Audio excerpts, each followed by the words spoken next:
Welcome back to Her Next Chapter, the show that helps women prepare for, work through, and thrive in life's transitions. I'm Karen Maurer, and if you're just joining us, today's guest is Judy Henderson, author of When the Light Finds Us. Judy's life was forever changed when she was wrongfully convicted and sent to prison for over 3 decades. In our last conversation, part 1, Judy shared the beginning of her story, the woman that she was before prison and before the trauma that she had already endured. And then she had an unimaginable moment that changed everything. Today, we're going to continue that conversation and move into what happened next. How did she survive? How did she navigate motherhood from behind bars? And where did she find that freedom long before the prison doors ever physically opened? Judy, welcome back. When we left off, you had just entered prison. And as a lifer with legal freedom taken from you, you were taking steps towards internal freedom. I want to talk about what did getting through the day look like for you? Let's talk about what your routine was and how you maintained some sense of normalcy. Okay. So whenever I first came to prison, it was, Karen, it was like being dropped into a foreign country. I didn't know their language. Somebody walked up to me and said, "Do you have a square?" And I thought, well, what's a square? Do you have any idea what a square is, Karen? No, and I can't imagine. I never even thought about that, there being a whole different language. Yes, a lot of slang, a lot of prison talk. A square is a cigarette. That doesn't even make sense. I know. It didn't make sense to me either. I thought, well, why is it called a square? But I thought, okay, it's your language. I'm not going to question you, especially right now whenever I'm scared to death. Right. And how you would have a cigarette anyway. Yeah. I don't know how you get those in prison. I know. Well, they buy them on the canteen. Well, they did. Now they cannot. And but somehow they get them in and they sell them for like $200, $300, $400, $500 a pack. Oh my gosh. Yes. Yeah. Well, how do you even get that much money in prison? They get anything they want in the prison. Wow. Yeah. You wouldn't believe it. Coming in from the outside, or is it from security guards and things like that as well? Yes. See, I couldn't even wrap my head around that those things happen or how those things happen. So I would just be taken off guard every time something happened. I know. That's why prison was so foreign to me. I thought, well, like we didn't have phones on the dorm. I said, what do you mean you don't have phones on the wing? It was an open bay area. So everybody lived in like a 4-foot cubicle space, like 6 by 6, which is not very big. And you have your bunk bed, you have your bed in there, and then it wouldn't bunk because we only had 120 inmates, female inmates. Okay. And now, when I left in 2017, we had 1,600 in one prison. And then... Same space? I'm sorry? Not in the same space. No, yeah, 1,600 in Chillicothe prison. Then they had close to 2,000 or 1,800 somewhere in there at Vandalia. So when they say they're busting at the seams, they really are. Yes, they are. And like I said, earlier in the first segment is they did away with mental hospitals. Mm-hmm. So that's also plays a role in the population expanding. Right. So you have more people, less mentally healthy people, all crammed in much smaller space, which of course just leads to aggravation and more issues, right? Oh, yeah. Frustration, depression. More fights, more arguments. Because, women are hormonal anyways. Excuse me. Yeah, go grab a drink. Yeah.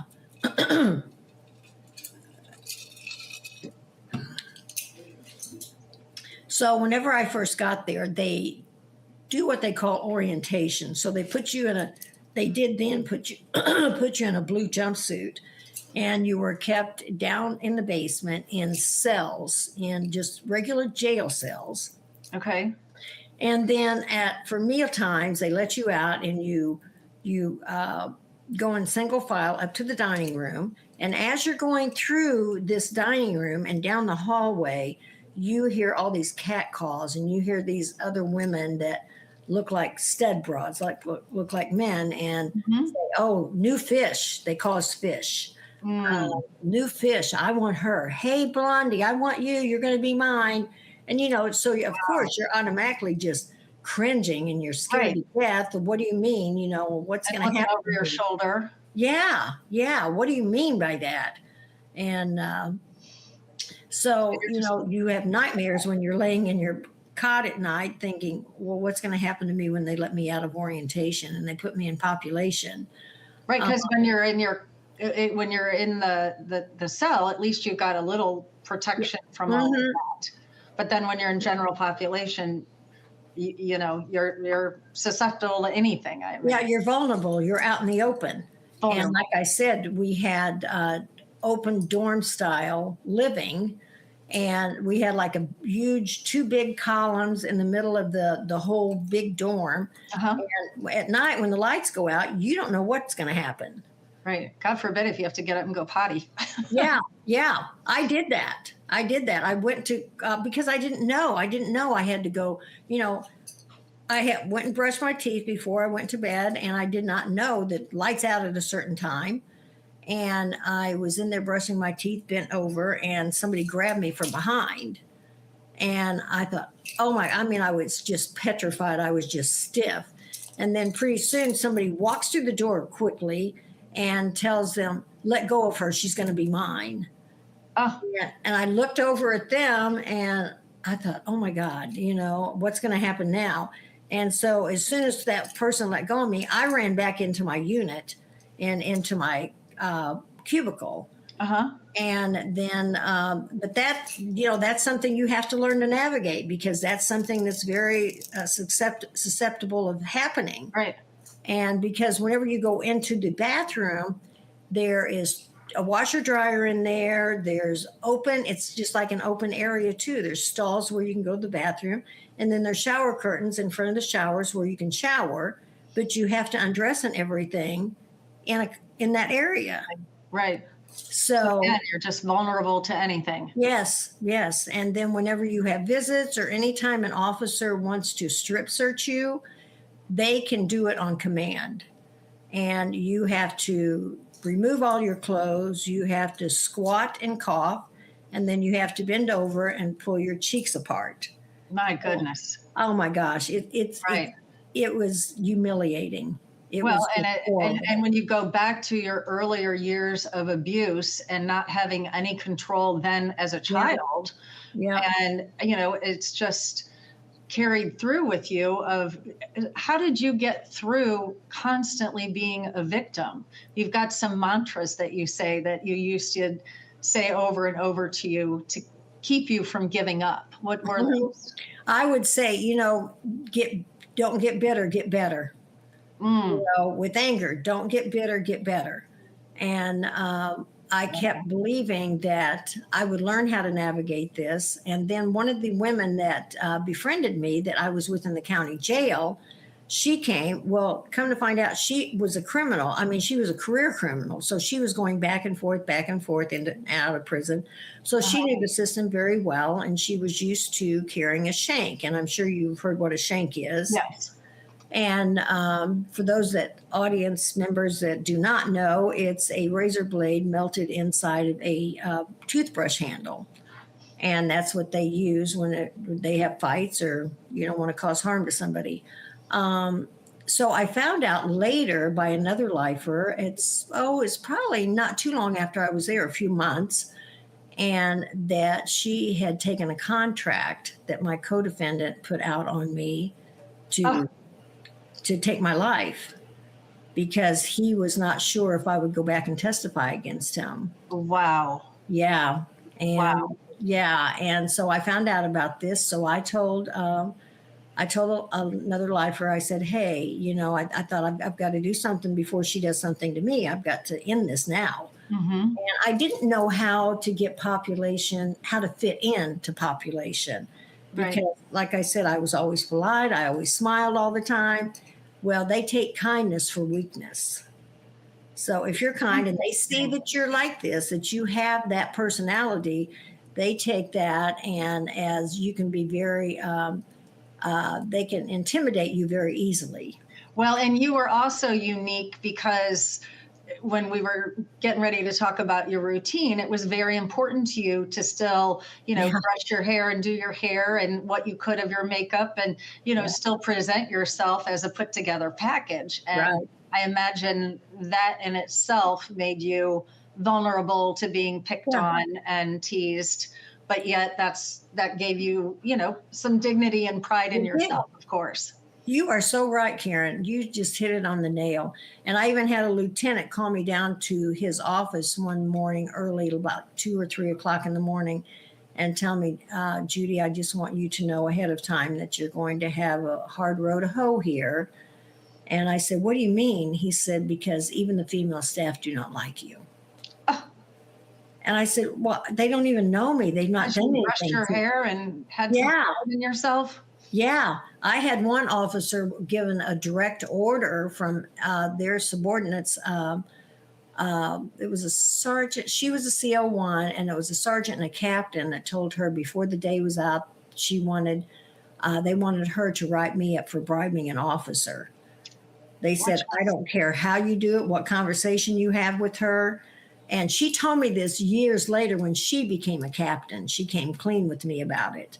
Wow. And because we want to put her in the hole.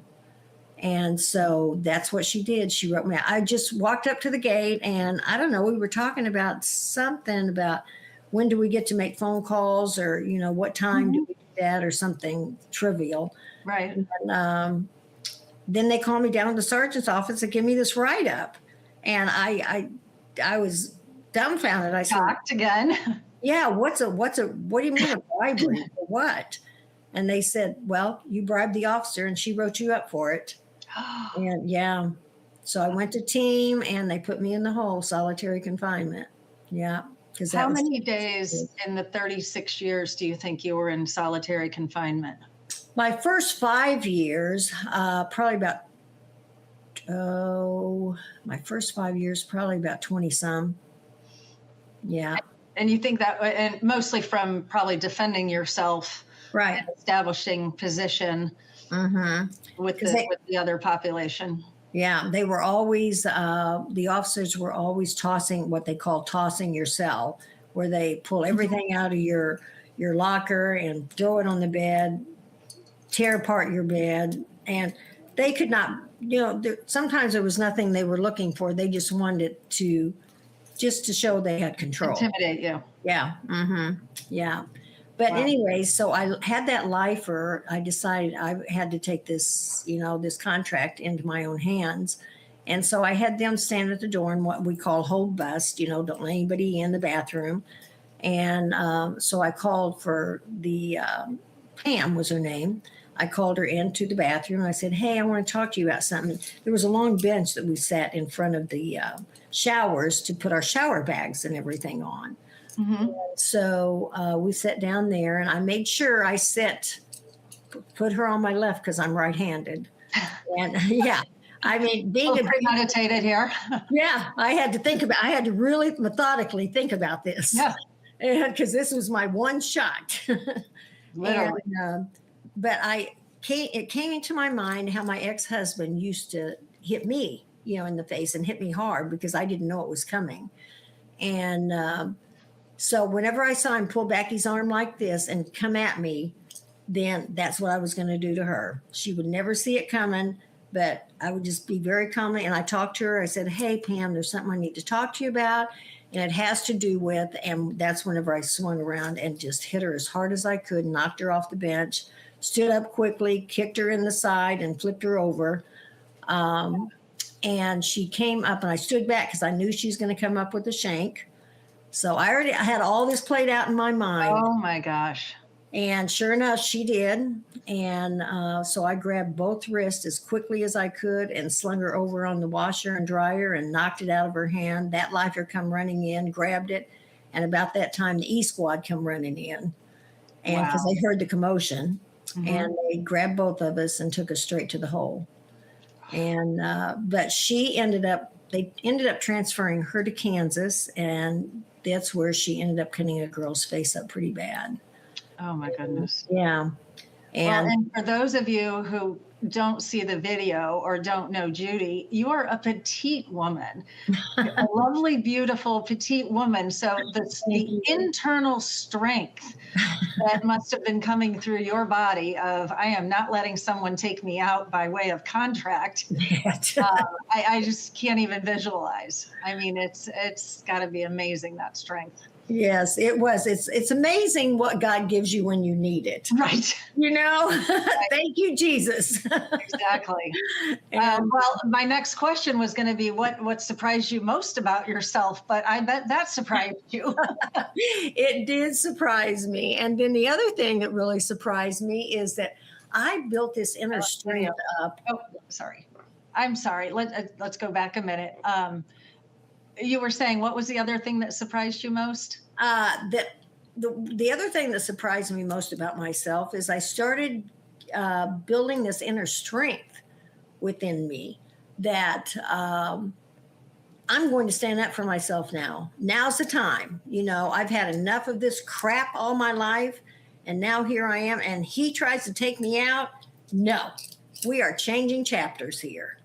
Oh, I love it. Yeah. Great advice for anyone listening with any kind of struggle.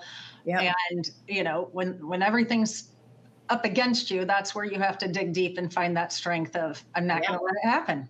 Yep. And that's all there is to it. Whatever I have to do, I'm going to do it. And if I see a wrong, I'm going to make it right. And so we had an officer that was a property officer that he had to give us all of our property because we could have stuff sent in from our family then. And any kind of medical needs, like I wore contacts back then, and he would have to give me my solutions because they didn't sell it on the canteen. And so all these women started, I'd hear them crying on the wing and everything, and the unit, and they started talking to me and confiding in me that this officer was making them do sexual favors in order to get what belonged to them. Oh, my goodness. Really? Oh, my gosh. Yes. Wow. And he tried that with me, and I said, sorry, I guess you're going to have to keep it. He obviously didn't know what happened to Pam. Right. Yeah, evidently. But so I didn't get my property. My sister, she, I went to the hole twice. Yeah, this is the first time I went to the hole. Well, not for this situation. She came to visit me. She lived in Arizona. She came to visit me, and we were talking and everything, and all of a sudden, all these boxes were brought over by the property room officer. And I said, why are you bringing my property over here? And they said, because she and my sister said, we sent her this. And they said, no, you have to take it home. She can't have it. And I said, are you kidding me? And they said, no, you cannot have it. And I said, and then I blurted it out in the visiting room, which caused a scene, and said, yeah, the only reason I can't have it is because I don't do sexual favors for the property room officer. That's why I can't have it. And they called all the officers over. They handcuffed me, made my sister leave, take the property, and took me straight to the hole. For calling out the truth. Yeah. And so I started writing grievances. Nobody would listen to me. I tried to talk to different staff. They would not believe it. And so I thought, well, you know what? I'm just going to have to try to figure out how I'm going to be able to bring this to light. And so he did have to calm me down for my contact solution. So I thought, okay, gosh, Jesus, just put something in my way that's going to help me with this. And so I happened to walk down there, and as I was walking down the hallway to go into the room, I saw one of the staff that was not part of the good old boys club that would have each other's back and cover things up. He was very straight arrow, went by the book, by the policies.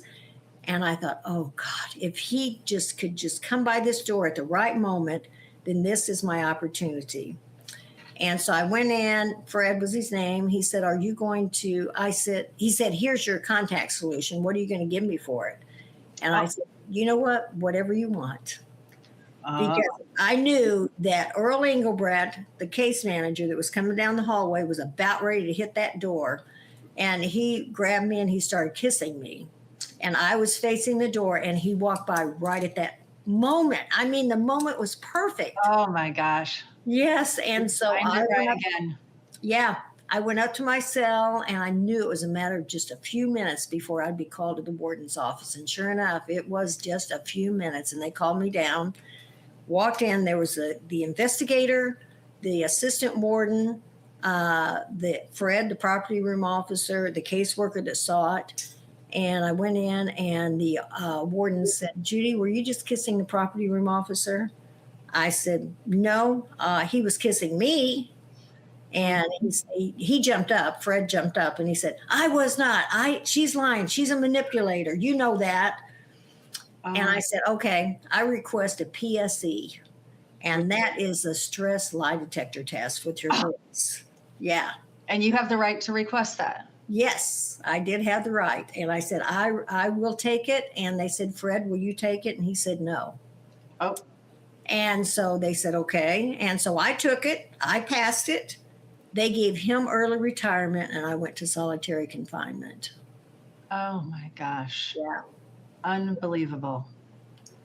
But I'll tell you what, from the moment that I had that fight on the wing and what I did to try to help those women, that gave me a good foundation in that prison to earn my respect. You don't have a choice, right? I mean, you have to establish.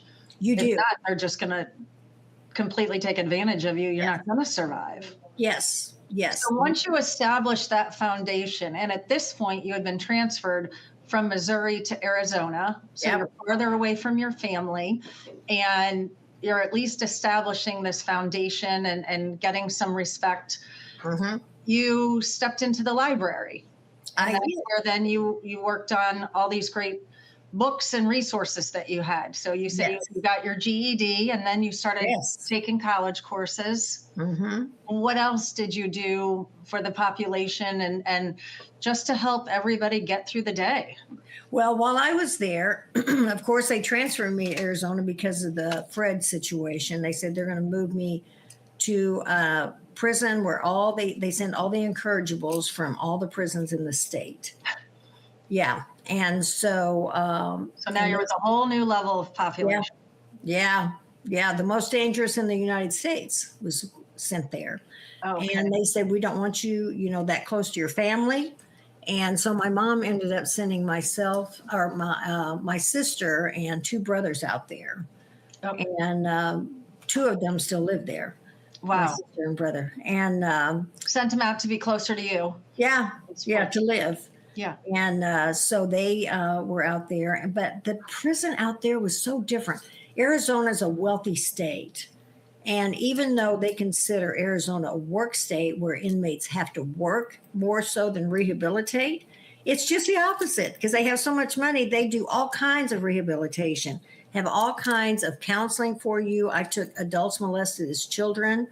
I had one-on-one counseling with a psychiatrist, psychologist that helped me through my years of abuse and my situation with my co-defendant.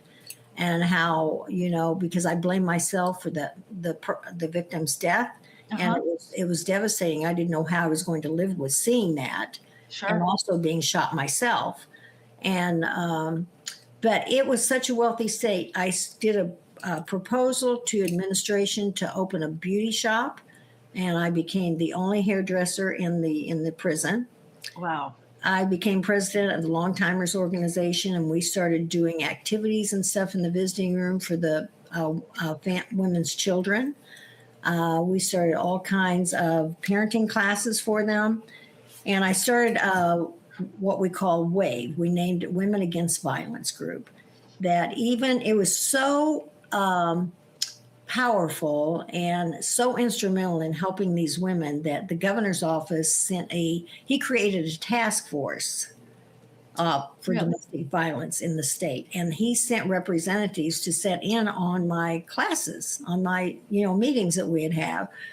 So it was very enlightening for them to be able to see what women had been through, what we suffered through before we got there to prison and how nobody was paying attention to us, even in the courts. And then I started all my college classes and I started working out all the time. And it became a very, very great place to be. And nobody bothered me. because we're all incorrigibles and we don't know what the other one's going to do, but we're not there because we're soft. We're there Right. because we're tough. Right. But you can be tough together then. Yeah. Well, So you make some tough decisions and get some stuff going. well, and you did things, the support group and dance lessons and mindfulness and, I'm so inspired by your just creativity and digging deep. And instead of sitting back and being the victim, it's how do we make, I won't even say the best of the situation, but just something positive out of the situation. Because, go ahead. Being in Arizona, there's a lot of Indian tribes out there, so they would come and do powwows.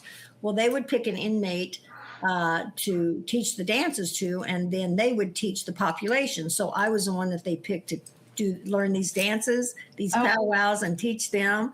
Oh, then wow. Then we put on a big event where we learned all the dances from the 20s up to the 80s. And from a performing arts group from the street, and they would come in and teach me the dances, and I'd teach the girls, and they brought all these costumes in for us to wear. And then I became I played the bass guitar in a band called the Wizards. And wow. It was, we were just very instrumental in creating our own little city the way we wanted it to be. Sure. Well, and you created the Patch program. Tell us about that. Yeah. So I ended up back in Missouri 4 years later.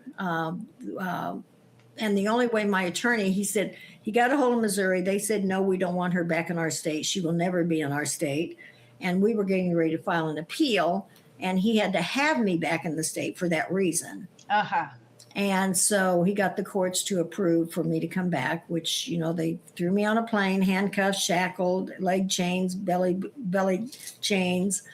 And I ended up back here, and in Fulton is where I ended up, straight to the hole from the plane. Oh my gosh. Yeah, they didn't want me out in population. But I ended up getting out because there was a sergeant that said, hey, she's not down there for any kind of violation. Right. So it's time for her to come out. Yeah. And so they did let me out. And that's whenever we decided that we needed to do some type of legislation. I got involved with politics. And we had the state reps and senators come in and do the first ever legislative hearing inside a women's prison to hear about battered women. Wow. We helped craft and gave all the women that voice. Yeah. So now they had a defense whenever they went to trial to where they could be heard about their abuse. They could present their abuse as evidence of what occurred. Changed everything for them. Yeah. You changed the narrative for the women. Yes. And then, we started the Patch. I started the Patch program with some other ladies and became part of the Patch board. And that's where they had a trailer where moms and babies could visit without officers around and being intimidated by staff.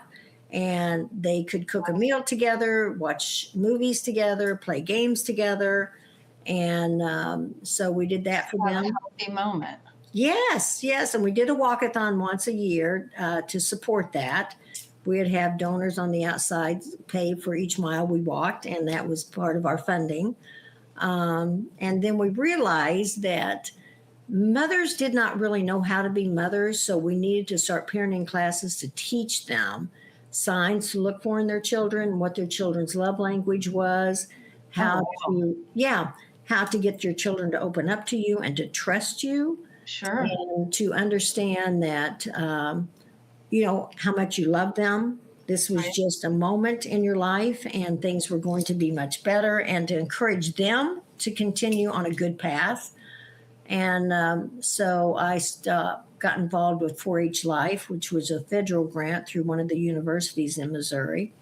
And that's where we realized that we had to include not just the children, but for these mothers to get this support and those children to have the support, we needed to get the whole generation of family members involved. Really? Okay. Yes, the aunts, the uncles, the cousins, the grandmothers. Sure. So we started having visits once every month on a Saturday, and they could come and visit with the mother and bring the children. we'd do games together, we'd do arts and crafts together, we'd have meals together, we'd pray together, and we would listen to their stories together. And it just escalated and it just grew. And all these family members became so close and supported that offender and the relationship they had with their children. Wonderful. Yes. And then they knew that their children were surrounded by people who were supportive of their mom. Yes. And not saying negative things or, Yes. were helping support the parent. I love that you say that when your kids visited or when you had phone calls with your children, you really tried to just focus on those parenting moments, not talking about the hardship and not talking about prison, and really just trying to have more of a real parenting moment. Correct. Like you talk about tell an angel to boil the water before the sweet potatoes go in, and how to make pancakes, and have some type of normalcy to those parenting moments. Yes, and I remember one time I called her and she had just broken up with the boyfriend, was just devastated. Sure. And so her and we just cried together, over the phone. Yeah. And she started just pouring her heart out, and she just needed that person to talk to that she trusted and could be vulnerable with. And I know whenever I hung up the phone, the sergeant called me down and she said, "Judy, are you okay? Because you were really crying on the phone." And I said, "Yes." I said, "It was my daughter, and she just broke up with her first boyfriend, and it was devastating for her. And it was devastating for me. And I'm glad I wasn't there because I probably would have smacked him." We know you've got a mean right hook, so. That's right. Or put all these stuff out by the fire hydrant for the dog to pee on or something. Well, and I love too how much your family supported you. You talk about how they kept an empty seat for you at the table and kept your picture there. So knowing that even though you had that label as a lifer, nobody was going to give up, that you weren't coming home someday. Right. They all believed it. My sister always told me, "Whenever you come home, we're going to have a long black stretch limo for you outside the prison gate." Look and at I said, that. Okay. Right. Sure you will. Yeah, sure you will. We know what happened. We do, but you got to get the book. That's right. When the Light Finds Us by Judy Henderson. Yes. When you started giving back, you didn't take a step back and say, "I'm the victim, woe is me," and hide in your corner. You really gave everything of yourself to your fellow inmates. What did that do for you? How did that change your narrative? Kid, it made me realize I am their servant. I am here to help in whatever way I can be helpful. Whether it be, I did become a fitness trainer for about 20 some years while I was there, certified where I could bring it to the street and be a personal trainer or a group trainer. And we used to have those classes 7 in the morning till 7 at night, 7 days a week. And there was, it was called BLAST, Better Living Awareness Support Team, because we realized that we needed to get these women to clean their bodies out. We need to get them to see the hard work they put into their bodies to look so much better. Right. Where they didn't want those. To feel better and to have a clear mind and to start on a track where they did not want to have that kind of lifestyle any longer. And so whatever we put them through they had to do so many group classes to get a personal trainer. So they had to work for it. They had to earn it. Sure. And so we helped them become better than what they were. And their self-esteem went up. They started getting involved in programs, getting involved in education. Then they can work on that mental health when their physical health is better. And because we know those two work so hand in hand. So it was about the whole body, the mind, body, and spirit that had to be, retrained. We had to do something different for them because they kept coming back and coming back. And then we started I was on the first Puppies for Parole program where it gave them, and I loved it because we were able to be affectionate towards something. Sure. Oh. train something that we could give back to others that wanted to adopt these dogs that we got from the pound. Uh-huh. And so we were giving back that away. We were giving them a family member that they could love. How And did you get approval for all of these programs? Or did well, see that a they- lot of them we did proposals and presented it to, the warden with a mission statement and our purpose. And they approved them. Now, the Puppies for Parole did start in the men's prison first, and then they allowed us to have the program in our area. And I was scared to death of dogs. I was scared to death. And the first dog they brought in for the trainer to come in and show us what to do was a Rottweiler. Oh my goodness. It couldn't have been some little lap dog or anything. It had to be a Rottweiler. And so she said, is there anybody in here that would like to come step up and I'll show you what to do, the hand gestures and everything in training? And I said, I'll do it, because I thought, face the fear and do it anyways. You are one tough cookie, Judy. Gosh. Oh, and I thought, now people's told me that they can sense if you're really scared. So I really have to get rid of this fear right now before I take this first step out of this seat. Absolutely. Absolutely.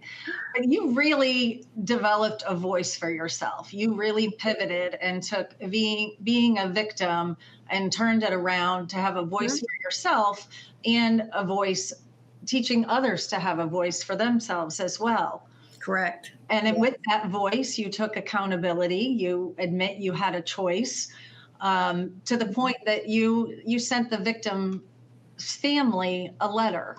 Yes, I did.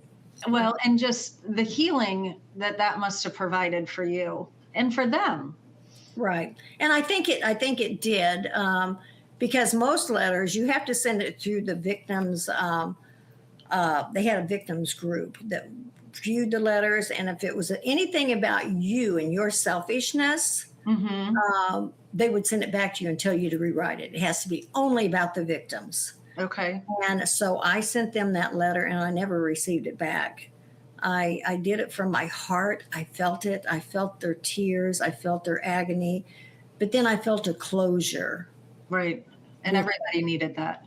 Yes. And I think they also needed that too. I never heard back from them, which is fine. No one ever did. But it was something that was necessary for my healing. And I think you're right. I think everybody did, including them. And what else do you think was so important for your survival, your healing, your health while you were in prison for 36 years, right? Correct. So working on yourself internally. Yes. Your faith. Yes, my faith. And, this is something that a lot of people would probably think is weird, is I wrote a letter to my chief prosecutor after 20 some years in prison. I think 25 or something, somewhere around there. I can't really remember right now. But I let him know that I was not angry with him, that I felt like he was doing a job that he was elected to do, and he did it very well. Wow. But I also want you to know, Mr. Mountjoy, everything that I've been doing, what my family's doing, how many grandchildren I have now, that my grandparents have passed, my mother has passed. But I said, I always wish you well. And that was at Christmas time. So for the next 5 years, I guess it was, I would send a letter every Christmas letting him know my accomplishments for that year. Wow. And that year and that year. And break you. Huh? That what he did didn't break you. Right. Yes. And he ended up becoming one of my biggest advocates. Really?